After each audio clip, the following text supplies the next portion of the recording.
everyone has their own taste, and I get that.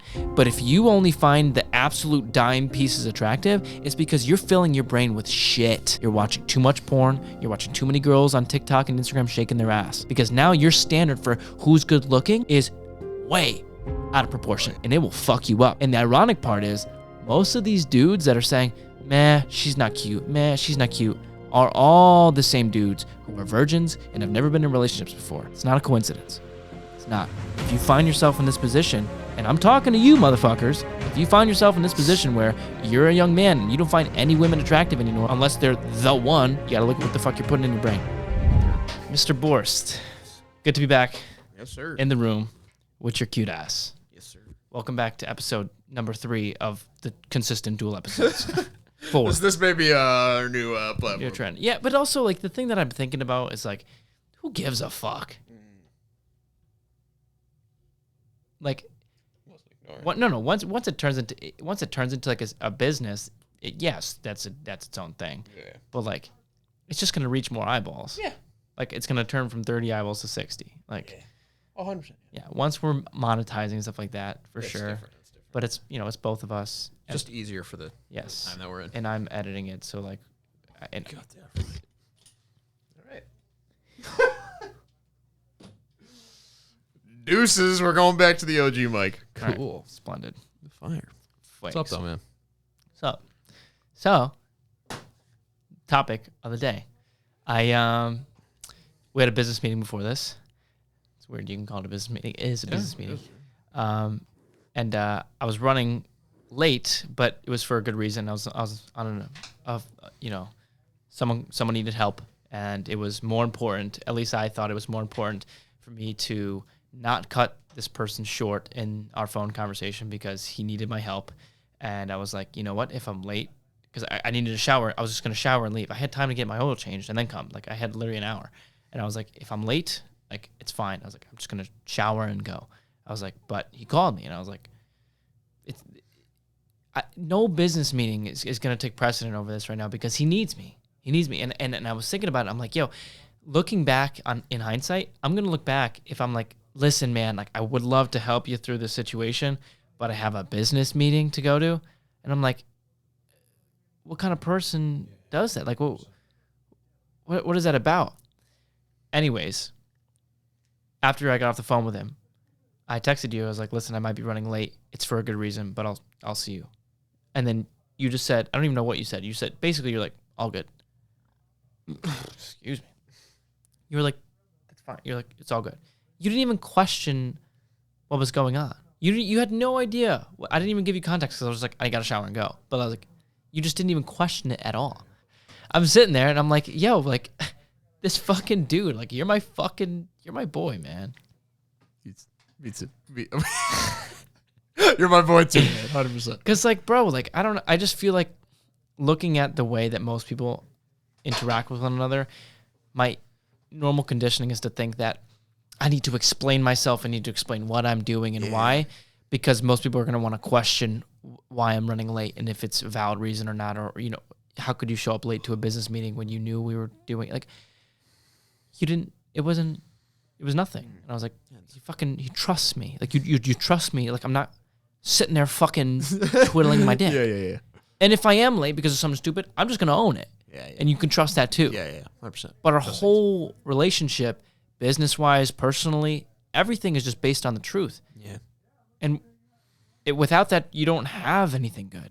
I'm like, this is why we can be so good with one another. And like when we were talking about what we were talking about before, immediately I think about Alex, and I'm like, yo, like, anytime he's out of pocket with something, or anytime I ask him to hang out and he doesn't want to hang out, he knows he can literally say to me and will say to me, I don't want to do anything with anyone today.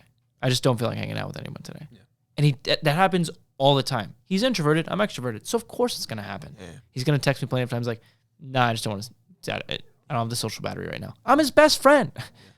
Of course. Yeah. It's going to be like, I wanted to hang out.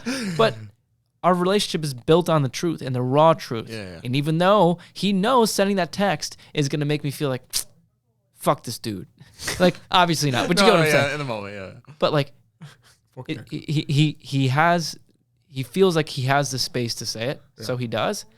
And as a result of that, our relationship flourishes. And there's no bullshit problems that snowball into an oblivion because we feel like we can't tell each other the truth. So we dance around it. And then I catch him lying indirectly. And then he catches me lying indirectly. And it just fucking snowballs into something stupid. It's like none of that ever happens because we just tell each other the truth.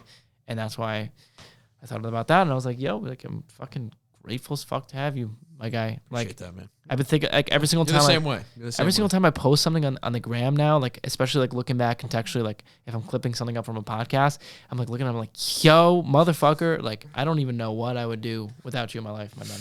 Dude, I mean, just, I mean, I feel like we talk about this like every single week. Literally. I'm always like, you're my fucking dude. I love you. Like, I love you too. I was literally like, I was literally like, I fucking love you. Like, but yeah, man, I think like the fact that you even recognize that, like, who is recognizing that? Like, I can count on one hand. Yeah. How many people one finger. in all of the world. No. But I can tell you there's probably very few people that even recognize the value in that one text, right? Like, oh, it's all good, right? Like, I didn't text your mom happy birthday. I'm so sorry. You know, thanks. Okay, to be fair, I don't know what's up with the whole, like, I can't accept a compliment thing. Like, I don't know why. Because I feel like you like, it's now turned into a joke, and like, yeah, haha. It is kind of funny, but like, why? I don't know. I just feel like why? That might be something we can explore a little bit more, but I heard an interesting perspective yesterday about that. Like, when someone gives you a compliment, how the person described it, I forget who it was. But they said when someone gives you a compliment, it's like a gift. And so when they give you a gift and you just shrug it off, you're just throwing the gift right back at them, right? Like, so how does that feel to the person when they give you a compliment? And then you're super humble about it and you don't recognize its importance. You don't recognize how the same value that they see, right? And, you know, depending on the compliment, depending on what it is, it's just like you're not acknowledging that, right? And then what does that say to the other person? Do you think they're going to keep giving you those compliments when they know you're not going to accept them? Probably not. And so when I hear because I'm just like people that know me, like I'm just kind of a guy that gives out like a ton of compliments. Like that's just how I am, right? Like, I mean, I'm not, the reasons for doing that, like usually I feel like are pretty genuine and valid, but like I just genuinely just vocalize, like I'm like, just compliment a lot of people, and I just try and spread the love. Yeah, spread the love, exactly. Just try and leave the conversation more positive than when I came into it, right? Like, I love that. And like, shit about it's you, not even like I'm like, oh, I'm gonna try and make this more. You know what I mean? Like that's just how I am, right? Like so. That was the first thing I noticed about you. That's the first thing I noticed about you because I was on the shoulder press machine when Barnes introduced us to each other, and then you and I started talking, and then I told you about my TikTok, and then I showed you. And I showed you, like, I was at like 100-something thousand at that point. And you were like, wow, that's fucking awesome. And I noticed the genuineness in your face. And that almost never happens because there's usually saltiness or jealousy or something in there. And it was just pure, like, holy shit, good for you, bro. That's amazing. And I was like, the fuck? I was like, that was real. I think it was real for the most part. Because after that, was like, I was still in a lot of ego at that moment. Because I remember I walked out of there, I was like, fuck, this guy Jason's gonna look at my content. He's gonna think I'm fucking garbage. Like, no, well, I also didn't know you, right? So I was like, oh fuck, I have like 270 subscribers, and like this shit's gonna be fucking ass. So I'm just like, that's what I was thinking, right? And I was just like, I don't know. That's just like, I remember I was walking out and I felt that way. But I don't know, like I was like, oh my god, fuck, man, this guy's like legit, you know? So it's like, so yeah, no, I it was externally, maybe it appeared genuine, but I remember it was like a little bit like I was still in that ego phase a little bit. But yeah. Anyways. But you're that person. Yeah. Moving on. Yeah. Anyways, but like I'm a human being too. You know what I mean? Like I'm not fucking like Super Cal. Yeah. No, I don't want people to get that idea. Like I have issues, I have problems, right? Like people don't like. You know, I think that is important for you to say, especially because like it's a little more evident with me because I'm extroverted and like I'll go out and I'll party and I'll drink and I'll do stuff and people are like, oh, like he does stuff that's like normal that like it's easier to label me as like he's disciplined but also has his flaws. A lot of people look at you and people like you and Joe like you're fucking Superman. And like you kind of are, like mostly. No, I am not. Like no, but so much for accepting a compliment, dude. No, I appreciate it. Thank you, seriously. Yes, but like, it's just you need to match the compliment to the reality, right? Like, because if you're just gassing me up, right, you have no flaws, putting me in Mr. Perfect box, like that. Like when I remember I use this example all the time. When someone like, because I swear a lot, like I do, like that's just how I am. Yeah. like depending on the environment, right? Of course, if I'm at work, I'm not gonna be like fucking swearing up a storm, right? Fucking Like, shit fuck. like, and so it makes sense, like, you know, just habitually speaking, if someone doesn't hear me swear a lot and they hear me swear, right, it's going to be abnormal, right? Like, no doubt about that. But, like, for people that I'm regularly around, I remember, like, one time I was just, you know, I was on duty one night, and I was like, I swore or something like that, and this girl goes, oh, Cal, you swear? Right? I was like, what? Like, I can't even swear? Like, come on, dude. Like, you know, it just, it's like, it feels like you can't do anything wrong, right? Like, wrong according to, like, oh, for instance, going out to party, going out to the bar, to hang out with friends. Like, that to me, like, and then you start to feel that way, right? And then you start to present yourself that way. Yeah. And it's like, when you put yourself in that box, man, you know, I mean, we've talked about this so much, right? Like, you have to let your, like, you're going to do things that you don't want to do. I haven't even thought about that problem for you. Do you run into that a lot? Of like, I used to a lot. Well, when I met you, you've helped me tremendously break out of that. Like, it just, in terms of just, I think, because the reason why I would stay in that box is because I was afraid, like, and I still am afraid, just kind of like when I'm verbally speaking to someone, like just me and you, right? Like, or not me and you, but like to face with another person, like, I will not talk about meditation, right? Like, I will not talk about veganism. Like, I will not talk about, like, you know, and like, if someone asks me about it, like, and wants me to, like, it takes a lot for me to get comfortable talking about that stuff because I don't want them to feel uncomfortable, right? Like, and I will like conform my values to their values in order to satisfy the kind of peace in that relationship, right? So what you helped me a lot with was breaking out of that shell, both, I guess you could say how people viewed me more generally, right? And kind of, but even though, like, I think I was thinking about this yesterday. It's more so, it's more because how I show who I am to people is just through my actions. Yeah. Like, you will not see me talk about my beliefs very openly. Like, obviously, fucking, I'm doing it right now, but like, no, but I get what you're saying. Like this is an action, what I'm doing right now, right? It's more indirect, right? So if someone sees me meditating outside, like, okay, then they see, right? Like, then they get it, right? Like, I'm not a person that's going to like boost myself up and like, maybe that's, and like, kind of like, oh, say I'm super hardworking, say I'm all this, like, right? Like, it's just, I don't like that. Like, I don't like, and I get it, that might be a self-esteem thing, like, kind of, not necessarily a self-esteem thing, but like more of, like a humble kind of thing, right? Which I've been kind of towing the line about, like, because I think you should recognize your own importance. You should recognize your own value, right? And that's something that I am battling with, right? Because I'm just like, it's the whole thing with the compliment, right? And it's like, I look, if you look up the definition of humble, right? It says like a low self-esteem about one's own importance for the things that they've done. And I'm like, fuck, right? Like, you don't even think the things that you're doing are important. Like, that's an issue, right? Like, if someone just says to you, like, damn, Jason, you're a hell of a life coach. And you're just like, yeah, I'm all right. What? Oh, Cal, you're pretty strong. Like, okay. Like, what does that say about yourself? What do you think of yourself? Yeah.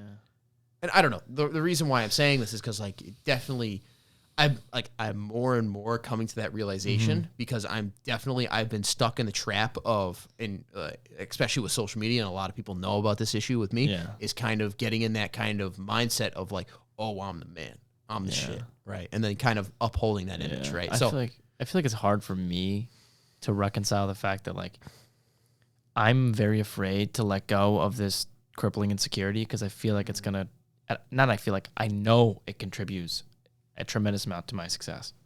Personally, anything business-wise. What is? Sorry? Crippling insecurity. Okay. Oh, yeah.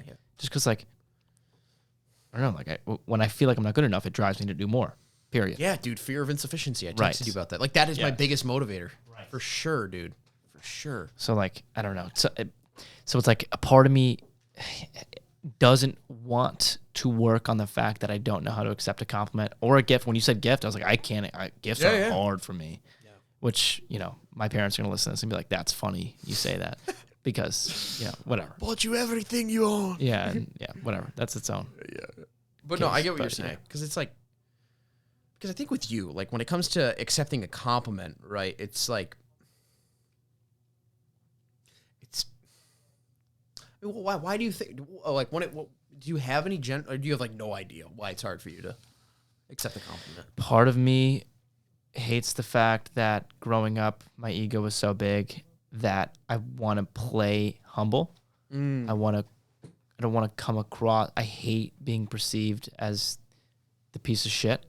And so when I get a compliment, I want to like like just back away from it. I'm like, I don't, like, I just don't, like, don't say that to me. Like, I don't want, Yeah. I don't want anyone hearing you complimenting me and then seeing me like the compliment. Cause like, oh yeah, there's Jason loving the attention, loving getting praised and whatnot. And I'm like, I don't want people to perceive me that way. The other part is like, maybe I just feel like I don't deserve it. I don't know. Well, do you think if that's not the intention of, okay, let's just say you're in a room, right? And like someone in this room, right? They're just like, oh, Jason, I really like your pink sweatshirt, right? Like, and if they can tell that your intention, or is it your belief that their intention about you when you get that compliment is that you're using it for praise? Is that what you're kind of, or praise or attention or things like that? Yeah. So I think it's like an understanding issue, right? Like, so like your understanding when it comes to like the people in the room, right? Like when they get what you believe they think when you get a compliment, right? So like the intention that they have when, because like they see it at, does that make sense or no? Yes. Okay. I know it's like fucking. No, I get what you're saying. It's almost like, it's like I want to be perceived a certain way when I get complimented. Yes, that's way easier said than I did. But do you think that's? I think it definitely plays a big role. Yeah. I think the other part is actually like I just feel like a lot of times I just feel like I'm not a good person. And like I know it's not true. I'm not fucking Jesus Christ. Oh yeah. But like sometimes I just don't feel like, you know. You feel like your old self, kind of. Yeah. It's like it's hard to kind of separate from that, you know. Like, so like what current things make you feel like that? Or is it just kind of like a spontaneous feeling? When I feel like I'm not a good person. Yeah. Habitual thought patterns. Like when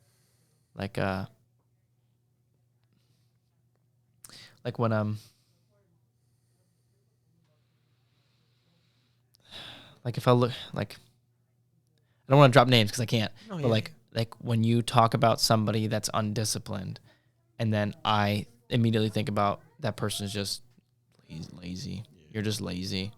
Like I can't relate to you. Yeah. Like there's no empathy there. There's no understanding there. There's none of that. And so looking back on that in hindsight, I'm like, I don't feel like I'm a good person because I feel like a good person would never look at someone and be like, you're just a lazy piece of shit. They'd be like, listen, like a true understanding is understanding that if you were them, if you had their genetics and their upbringing and their experiences, you would be doing exactly what they're doing. Yeah.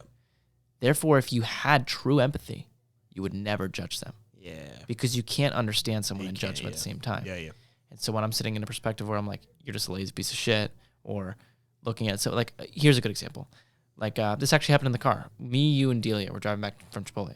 And this homeless person was on the side of the street. And I don't know what the conversation was. It wasn't anything fallacious, but it was just like, it was very clear that you guys had much more empathy for the person than I did. And I was just like, I sat there and I was like, I'm just not a good person. Like, I just remember having that thought. I'm like, I feel like I'm just not a fucking good person. A lot of that's probably your biology. A lot of that's probably your upbringing. Like, there's just many things that play into it. And a lot of it's probably just the truth of like, that person has probably gone through some horrible things like that I can't even imagine. And if I was them, I'd be doing exactly what they're doing right now.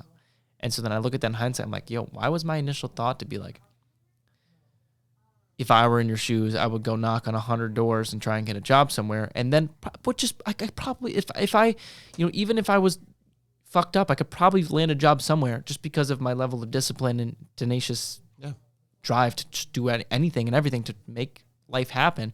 Like, people don't have that, you know, like, and so it's easy for me to sit here on my fucking high horse, like, oh, I can do it. And there's a lot more that goes into being homeless than that. And I've never been homeless. Like, who the fuck am I to even make that comment? But the initial thought was still there. And I'm just like, well, you know, those things like that. I'm like, why should anybody compliment me? You know, or why do I deserve, like, why should I accept a compliment? You know, because like a lot of times, like, Gianna gave me a compliment and I'm sitting there and I'm like, you don't know me. Like, thanks, but you don't know me. Like, getting complimented on the business. Oh, so okay. So it doesn't seem legit. Doesn't feel like I deserve it. Yeah. Just don't feel like I deserve it. Not worthy. Like, if I get complimented on the business, I'm like, yo, we don't have profit. You know what I mean? Like, we will by the end of the school year, like on the contracts, but like, you know, I'm like, like, what do you? So, it's like, what makes a compliment feel worth it then? Again, I think it's just a mental shift. No, yeah. Because like if someone calls me, is it like all compliments just feel that way? Yeah, kind of, to be honest. Because like that's what I'm running through my head right now. I'm like, then that's the issue. Yeah. Like it's just your interpretation. Because people will like compliment me on my body. Yeah. Like because I've been working out, especially after I started working out with Matt. Put on a little size. I look pretty athletic. Yeah. I don't feel that way. Because like I'll look like again like I know already what you're gonna be thinking because like I'm not a I know, but like I look at Matt and I'm like look at me like it's like I can't like here's an actual. Oh yeah, Matt's an actual fucking no. Well, here's a fact. I don't take because like I try and take progress pictures every once in a while. I don't want Matt in the photo because I feel like shit. Because like you're also like a fucking bodybuilder, bro. Because like I'll look. He's got fucking. If he did bodybuilding, he would fucking. Ooh. So good, Matt. You should do bodybuilding, bro. Because I'll take a picture in the mirror, and he's like he'll be going to like pick up something off of like a gym bag, and his lats just fucking like that. That's what I'm saying. His unflexed arm is better than my flex. You know what I mean? Yes. Like, that's the goal. Having good unflexed arms. That's the goal. But so, anyways, sorry. I think moral of the story is it's messy. Yeah. It's comparison. Which everybody does. I feel like I don't deserve it. I don't want to seem like my past ego self full of myself and whatever. And like all these things kind of play into like me habitually rejecting any gift verbally or physically. And so anytime someone tries to tell me like, dude, you're killing it. You're doing well. You should be proud of yourself about X, Y, and Z. It's like inherently, yes, I have that initial feeling of like, that feels nice, but I don't want to accept it because I feel like I just don't deserve it. And there's a lot of people out there that I know can relate to that. But I think the problem is like, how do you get from point A to point B without getting your ego involved? How do you get from point A to point B without getting yourself in a position where you're not taking undue, respect or undue compliments when someone maybe just doesn't even know you? Yeah. So I think, at least like my initial thought when you said that, like, how do you get to that point of like that nice feeling to it actually like feeling like worthy of it? Mm-hmm. I think you have to overcome your conditioning. That's the biggest thing for sure. And I think just taking as up, just like, obviously it's not easy. Like we're fucking subjective beings, right? Like with like emotions and feelings and all this stuff that puts us in certain mental states where we can't just be robotic objective man, right? Like, but like if you could, like when you do get a compliment, like if you can be just like when you're super mindful, right? Like you take like a super mindful look at you just have like an overview of your internal state, and then you feel that nice feeling, but then you're just like, oh fuck, like chill, like, and then you kind of maneuver your way through that situation, right? Like, and then you start to compare what they said to how reality actually is, right? And so I think, at least in theory, at least from what I think would happen, right? Like I feel like over time, if someone, for instance, was like, dude, you're killing it with the business, which we objectively are. For the point that we're at, like, I feel like we're doing. Even that, I'm like, but it's also the perspective you take, right? It's also the perspective you take. I'm like, fucking stupid. I get. Dude, point blank period. It's all about the perspective you have, right? Because it's like you could look at someone like for instance. I mean, this is the perspective that I take because people that don't work out, they'll look at me and they'll think I'm fucking huge, right? Like, and then I look at someone like Matt or my buddy Josh, who's homie is going to be on the Olympia stage in a few years. Like, holy shit. I mean, dude I don't even know. He's been working out for like a little longer than I have. And he is just, I'm pretty sure he's still natty. I don't know. But even if he isn't, like, he has the physique to step on, like, make the Olympia, I think at least. I mean, it's incredibly competitive and you have to be in the 0.01% of genetics, but goddamn, he has it. But anyways, if someone looks at, like, if I work out with him, it's just like what you were saying, right? Like, he is way bigger than me. And his physique, my physique will never look as good as his, no matter how hard I train, right? And so it's just like, if you're in that kind of mental state where you think the mountain is Josh or Matt, and you're just the kind of pebble on the ground, right? Of course, it's someone. If Jimmy comes up to you and it's like, damn, Jason, like, and Matt's standing right next to you, damn, Jason, you're looking big. My definition of big in that instance is Matt. Right. But if you shift that perspective, shift the definition to be like, no, like big for me is me, right? Like then that compliment will probably feel a lot better, right? So I think it's really just that perspective. How would you reconcile that with the whole? Because like I do believe in this. Yeah. Like I don't know if you believe in this, but I'm a firm believer in like, it's kind of sick. I get it, but like, I'm also kind of a firm believer in it. Like I'm not even in a front. Reconciling that with having crippling insecurity be a major driver to becoming successful. Yeah, I mean, well, I texted you the other day, like, like my major motivator is the fear of being insufficient. Yeah. Like it 1000% is. And I really recognize that in that Alex Hormozy short that I sent you, because it's like, when the only reason why I'm trying super hard in res life right now, right, is because of that. Yeah. Like my fear is to be looked down upon. Yeah. My fear is to be inadequate. Like if I'm not, it's like, if I'm not in the top 1% of that, like that's a problem. Like, and that's what I feel, right? And like that's why you're my fucking boy, dude. That sentence right there. Yeah, like that's real. Though. I know. It's real. Like, that's just how I've always been, right? And it's just like maybe not always been, but at least within the past 5 to 6 years, right? And it's just like even like when it came to school, right? Like I would always say I would do things in itself for itself, but why was I doing things in itself for itself? Because I had a fear of not doing good enough, right? And it's like.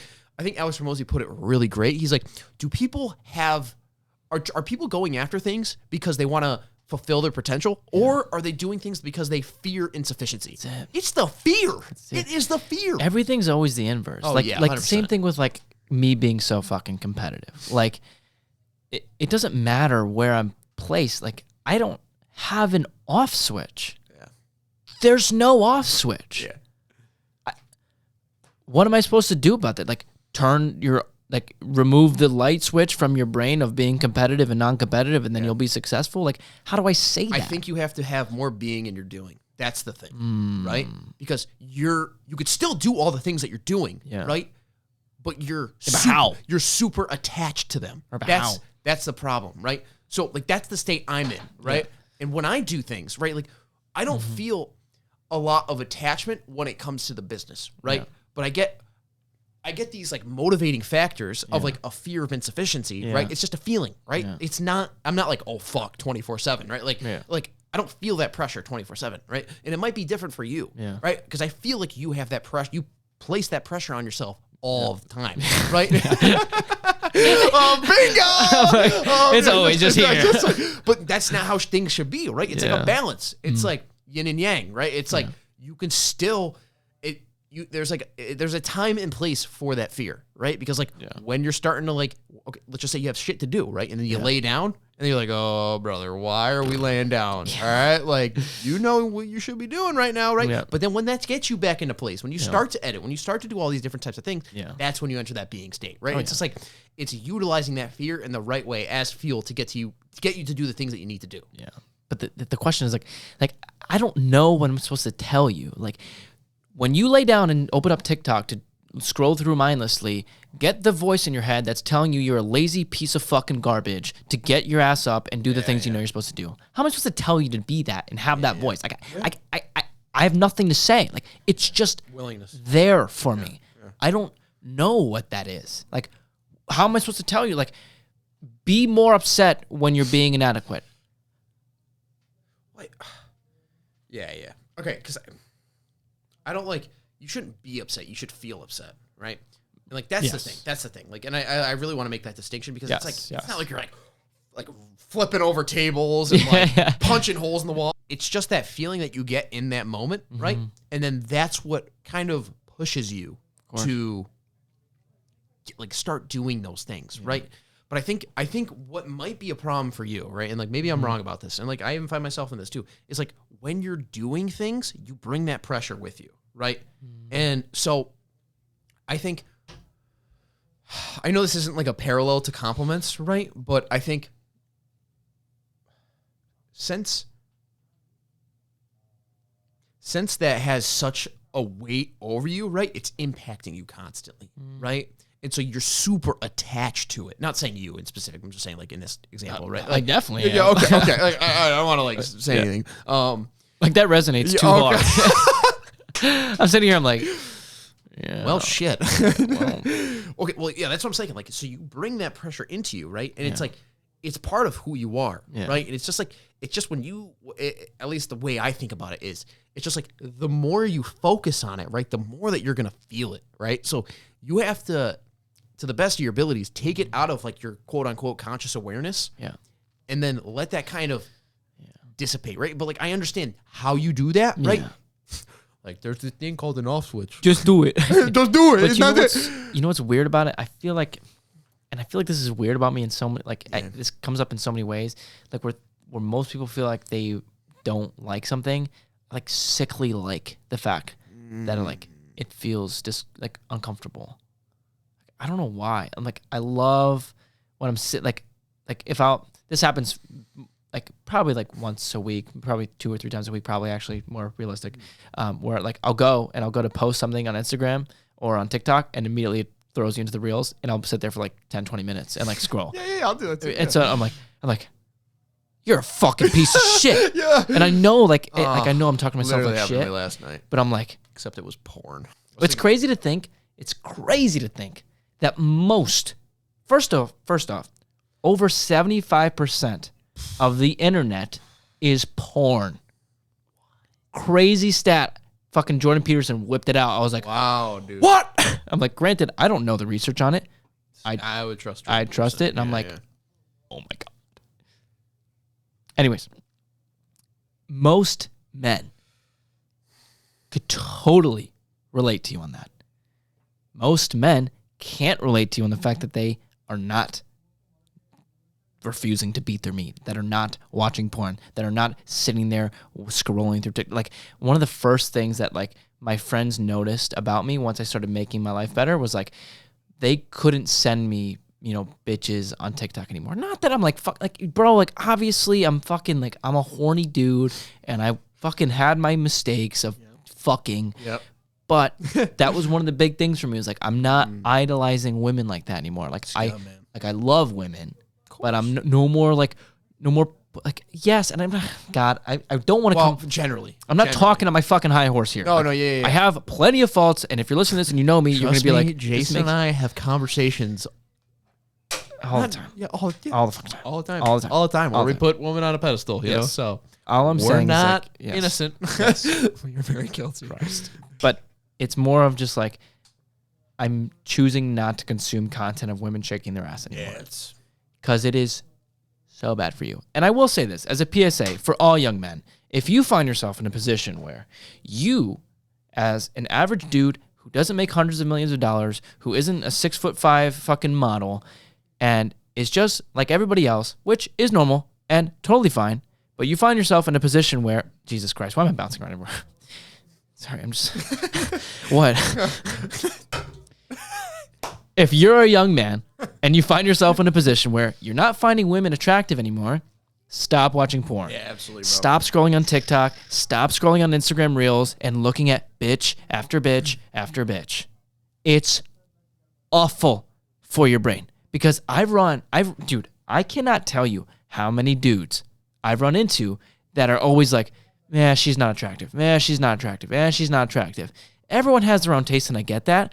But if you only find the absolute dime pieces attractive, it's because you're filling your brain with shit. You're watching too much porn. You're watching too many girls on TikTok and Instagram shaking their ass. Because now your standard for who's good looking is way out of proportion. Way out of proportion. And it will fuck you up. And the ironic part is, most of these dudes that are saying, she's not cute. She's not cute, are all the same dudes who are virgins and have never been in relationships before. It's not a coincidence. It's not. And if you find yourself in this position, and I'm talking to you motherfuckers, if you find yourself in this position where you're a young man and you don't find any women attractive anymore, unless they're the one, you got to look at what the fuck you're putting in your brain. You really, really do. Because now, as a man in your 20s in college, you have access to more hot women in a span of 30 seconds than the best, richest, biggest kings did in all of history did before the 2000s.